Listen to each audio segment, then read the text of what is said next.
বিশ্বনবীর জামানায় এমন একটা ঘটনা ঘটেছিল। একজন মুসলমান আর একজন ইহুদি, দুইজনের তুমুল ঝগড়া লেগেছিল একটা বিষয় নিয়ে। এই বিষয়ের মীমাংসার জন্যে মুসলমান ওই ইহুদিকে বলল, চলো আমরা বিচারের জন্য, এর মীমাংসার জন্যে কাফ আশরাফের কাছে যাই। ইহুদি সর্দার শেখ, কিন্তু ওই ইহুদি লোকটা বলল, না না, আমরা বিচার নিয়ে চলো যাই মুহাম্মাদুর রাসূলুল্লাহ, আমরা বলি সাল্লাল্লাহু আলাইহি ওয়াসাল্লাম, তার কাছে যাই। মুসলমান টের পেয়েছে মুহাম্মদ সাল্লাল্লাহু আলাইহি ওয়াসাল্লামের কাছে যদি যাই আমার বিপক্ষে রায় দিবে। মুসলমান টের পেয়েছে আমি তো দোষী। ওই ইহুদি জানে যেটা সত্য সেটার পক্ষে বিশ্বনবী সাল্লাল্লাহু আলাইহি ওয়াসাল্লাম রায় দিবে। এজন্য ওই ইহুদি বলল, আমরা বিশ্বনবীর কাছে যাব। দুজনের মধ্যে অনেক জোর জবরদস্তির পর মুসলমান বাধ্য হয়ে ওই ইহুদির কথা মতো বিশ্বনবীজির কাছে গেল বিচার নিয়ে। বিশ্বনবীজিকে ফয়সালা দেওয়ার জন্য বলল, আল্লাহর হাবিব সাল্লাল্লাহু আলাইহি ওয়াসাল্লাম পুরো বিষয়টা তদন্ত করলো, খোঁজ খবর নিল, সব কিছু বিস্তারিত জানলো। জানার পরে বিশ্বনবী সাল্লাল্লাহু আলাইহি ওয়াসাল্লাম ওই ইহুদির পক্ষে রায় দিল। ইহুদির পক্ষে রায় দেওয়ার পরে মুসলমান মনে মনে গরম হয়ে গেল। ওই মুসলমান মনে মনে চিন্তা করে, আমি তো মুসলমান, আমার মুখে আছে দাড়ি, মাথায় আছে টুপি, শরীরে আছে আমার পাঞ্জাবি, মুহাম্মদ সাল্লাল্লাহু আলাইহি ওয়াসাল্লাম কেন আমার পক্ষে রায় দিল না?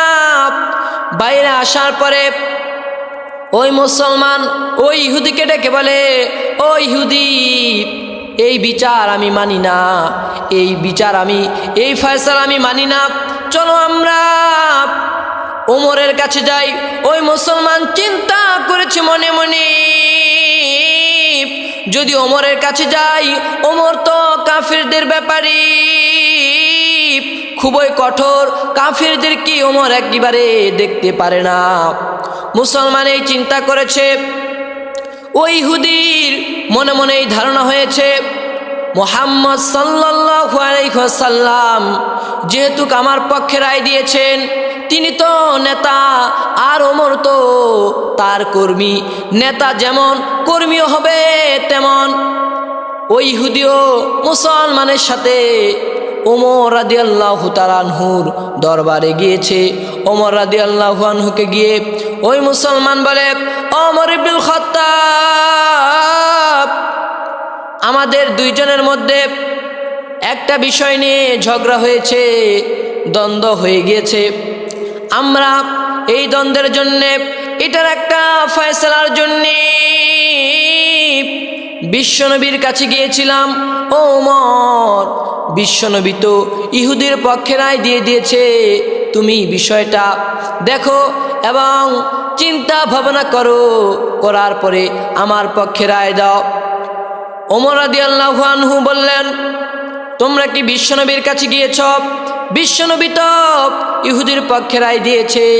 ওমর বুঝতে পেরেছে এই লোকটা মুসলমান নামে আসলে মুনাফিক, সে মুসলমান না, সে নামে শুধু মুসলমান, অথচ সে বিশ্বনবীর ফয়সালাকে মেনে নিতে পারে না, সে মুসলমান হতে পারে না।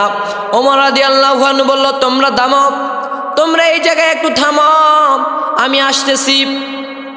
ওমর রাদিয়াল্লাহু আনহু ঘরের ভিতরে গেল, তরবারি নিয়ে আসলো। আসার পরে ওই মুসলমানের মাথাটাকে, কল্লাটাকে আলাদা করে দিল। এইটা দেখার পরে ওই ইহুদি লোকটা দৌড় দিয়ে চলে এসেছে। ওমর বলে, তুমি মুসলমান হয়ে বিশ্বনবীর ফয়সালা মেনে নিতে পারো না, তুমি মুসলমান না, তোমার এই জমিনে বেঁচে থাকার কোনো অধিকার থাকতে পারে না। ওমর রাদিয়াল্লাহু আনহু তাকে হত্যা করল। ওই লোকটাকে হত্যা করার পরে কেউ যদি কাউকে হত্যা করে, কোরআন বলে হত্যার বদলে হত্যা করা হবে। ওই নিহতের পরিবার কেসাস দাবি করল, ওমরেরও আমরা হত্যা চাই। এরই মধ্যে মদিনায় যারা মুনাফিক আছে, ওই মুনাফিকরাও চারিদিকে আন্দোলন করা শুরু করলো, ওমরের হত্যা চাই। কারণ ওমর একজন মানুষকে মেরেছে, একজন মুসলমানকে মেরেছে। বিশ্বনবীজির কাছে যখন এই খবর পৌঁছে দেওয়া হলো, বিশ্বনবী মহা টেনশনে পড়ে গেলেন। বিশ্বনবীর কাছে বিচার দিল, ওমরের মৃত্যুদণ্ড চাই, হত্যার বদলে হত্যা চাই। চারিদিকে মুনাফিকরা আন্দোলন করতেছে। এর মধ্যে বিশ্বনবীজি কি করবেন তিনি পেরেশান, তিনি চিন্তার মধ্যে পড়ে গেলেন। বিশ্বনবী সাল্লাল্লাহু আলাইহি ওয়াসাল্লামকে এমন সময় রব্বুল আলামিন জিবরিল আমিনকে বললেন, ও জিবরিল আমিন, আর করোনা দেরি, আমার হাবিবের কাছে যাও, আমার হাবিবকে জানায় দাও, ফালা রাব্বিকা লা ইউমিনুনা হাত্তা ইউহাক্কিমুকা ফীমা শাজারা বাইনাহুম সুম্মা লা ইয়াজিদু ফি আনফুসিহিম হারাজাম মিম্মা কাদাইতা ওয়া ইউসাল্লিমু তাসলিমা। রব্বুল আলামিন আয়াতে কারিমা নাজিল করে দিল। বিশ্বনবীকে বলল, ওগো নবী, তোমার রবের শপথ, তারা মুমিন হতে পারবে না, মুসলমান হতে পারবে না যতক্ষণ পর্যন্ত না তারা তোমার বিচারকে মেনে নেয়, মন প্রাণ দিয়ে সমস্ত কিছু দিয়ে তোমার বিচারকে মেনে নেয়। ওই লোকটা তো, যে লোকটাকে ওমর হত্যা করেছে, ওই লোক তো তোমার বিচার মেনে নেয় নাই।